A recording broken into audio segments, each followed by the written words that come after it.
एक समय की बात है। एक गांव में 4 भाई रहते थे। चारों भाई बहुत ही होशियार थे। उनकी उम्र लगभग 15 से 20 वर्ष के बीच थी।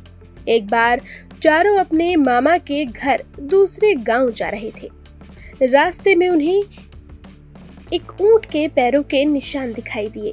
थोड़ा आगे चलने पर उन्हें एक व्यक्ति अपनी तरफ आता दिखाई दिया।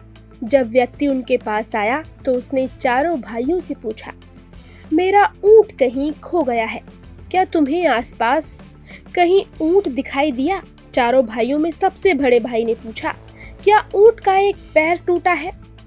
तभी दूसरा भाई बोला, क्या ऊंट की पूंछ कटी हुई है? फिर तीसरा भाई बोला, क्या ऊंट एक आंख से काना है? फिर चौथा भाई बोला, और उसके ऊपर गेहूं रखे हुए हैं।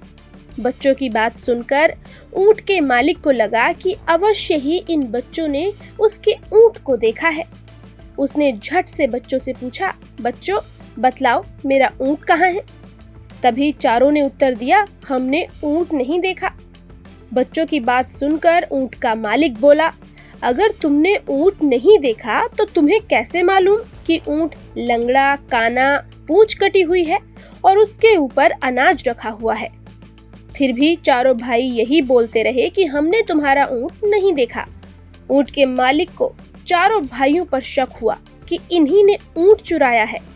ऊंट का मालिक चारों भाइयों की शिकायत लेकर राजा के पास पहुंचा और राजा से शिकायत करते हुए बोला, महाराज मेरा ऊंट कहीं गुम हो गया है और इन चारों भाइयों ने मेरे ऊंट का हुलिया बतलाया, किंतु कहते हैं कि हमने तुम्हारा ऊंट नहीं देखा।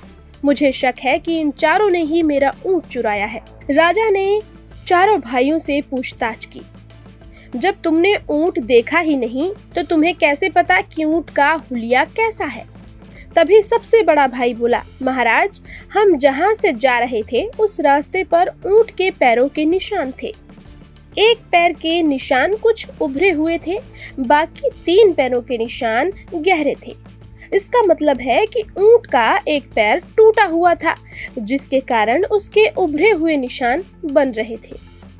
दूसरे भाई ने कहा, महाराज ऊंट की पूंछ कटी हुई होने का संदेह हमें इस बात से हुआ क्योंकि जहां ऊंट के पैरों के निशान थे वहां ऊंट का गोबर बिखरा हुआ नहीं था।